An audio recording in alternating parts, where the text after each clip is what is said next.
All right, thank you so much for tuning in. This is the second video that I have regarding this 1977 Porsche 911S.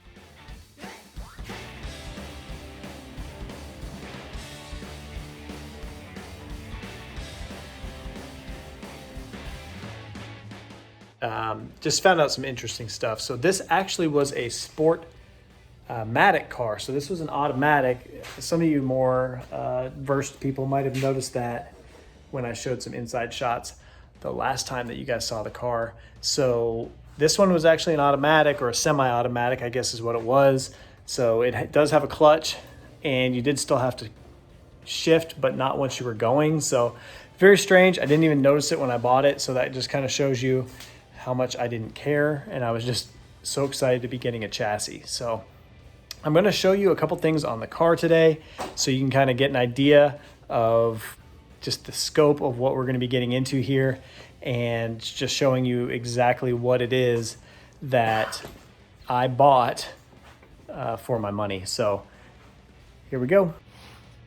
All right, so I poked through the car parts pile here, and to be honest, I mean, unless you guys disagree from the looks of this stuff, I'd say probably 90% of this is just absolute trash. Some of the stuff that I think is good, I mean, I've got extra wiring here, extra harnesses, but yeah, it's pretty much all junk. The glass I'm gonna keep or try to sell some of it, but most of this is pitch it in the garbage. It's not worth anything. So if you see something you need or like, let me know.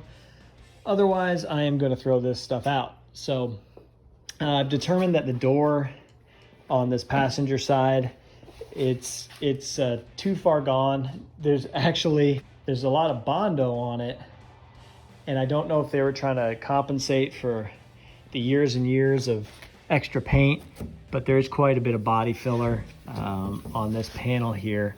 And I do have a good door right there that doesn't have any body filler. So I'm gonna use that other door. And then if somebody needs this, I mean, it's solid in the bottom, I think. So if you need it, let me know.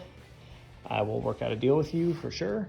I did start cleaning up some of this stuff right here, just trying to see how bad my front section was, because in those buckets of parts, I found the patch panels that go in that area right there.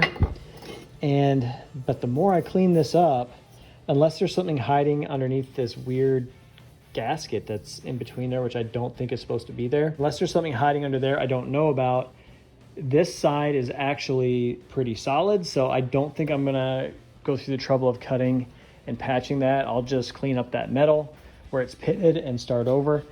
This one is the same. So this one here seems pretty solid, other than right here. So there's a tiny little hole right there that I definitely think that I can clean up. So I think I can weld that in and reshape it. Same thing with up here. And I don't know if I'm gonna have to use this other patch panel that came with it, because my windshield seal is really solid. So yeah, I think I'm gonna go ahead and pass on cutting all that out. I'm just gonna get this cleaned up really nicely, unless this is really ugly when I take the fender off. If I take the fender off and it's ugly, then I will go back to the drawing board on that. Found the gas cap, which was missing, but there was a gas cap in those boxes. So what I'm excited about with that is I wasn't planning on actually having a gas cap here. I was gonna put one inside on the gas tank. So this I can use as a patch panel to go ahead and weld and get that fender sorted out. This is definitely going to need an entire new front suspension patch panel piece. So they sell a piece that goes in right here. I'm going to go ahead and order that. Somebody at some point did a really cool job of welding in some just straight metal.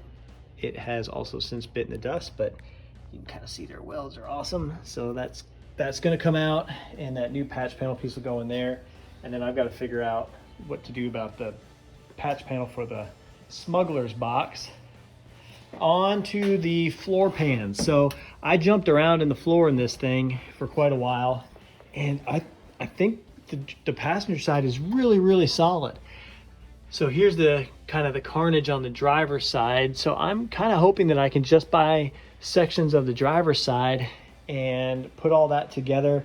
I'll clean this up, and then my plan was to use a Raptor liner for all the underside, like the undercoating of the car, as well as in the floors. So that'll be kind of my next move, is getting these floors sorted out and going from there. Layer section, these are all solid, pretty good. I started cleaning up through here. You can see how many crazy layers of paint are on this car. It's insane. So it's a little cleanups, and there's going to be tons of cleaning up and getting down to metal just to get all of these layers of paint off of this thing. It's going to be weight reduction, I guess is what you would say, for sure, because the car has so much paint on it. Other than that, I am not scared off yet. Whether I should be or not is probably a pretty good indicator of my intelligence level, but I'm not. I found the trim for the back window. It's going to need to be worked a little bit and straightened out, and I am going to paint it black. Like, all the trim is going to be black on this car, so I don't mind that it's not in the best of shape. And the other thing I did order is an ST style front bumper, so the backdate style front bumper. That's on the way. That'll be in here, and I'll start working on the fender extension. So I'm really excited about that too, and I will show you why. Because when I was digging through this parts bin, I found the factory fender extension pieces. They're in pretty rough shape, as is everything else on this car. But what this is going to do is save me a bunch of time in metal fab, because I'm going to flip you around here. It's going to save me a bunch of time in metal fab because the lip radius will be perfect, and I'll just weld these onto the fender and cut them to the right dimension in order to give me that gap I need to get the turn signals around this side of the car from the early 70s. That was my knee if you heard that crunching. I think what I'm going to do is pull the Boxster wheels off of here. The tires are old date code, so nobody's really going to want those, but I figure somebody might want the wheels for autocross. And then I'm just going to use those mesh wheels, the BBS mesh wheels that actually sit flush with the fender, for rollers for around the shop. I definitely appreciate you guys tuning in. I'm still not scared off, even though I probably should be. Again, I can't thank you guys enough for tuning in. I can't thank everybody who has subscribed and is interested in this new project as well. Also, just a reminder that I have a 1,000 subscriber giveaway coming up.